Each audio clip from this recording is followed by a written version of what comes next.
Welcome. In this short tutorial, I'll be showing you how to move blocks in Constant Contact. All right.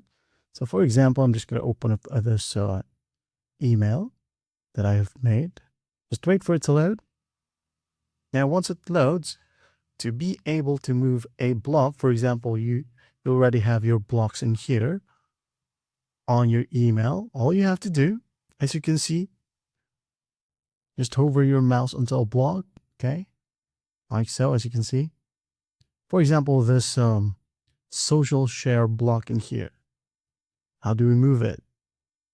As you might notice, in the left side of our screen, we have this like a cross move icon. Okay, click on it.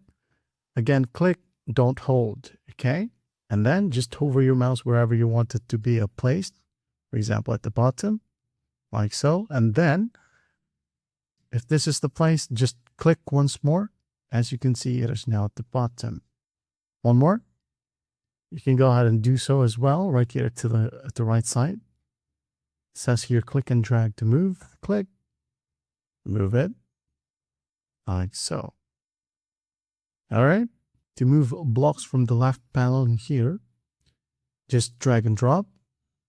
All right. When you want to move it, just click on it and to move. And there you have it. Well, I hope this video helps, and I'll see you in the next one.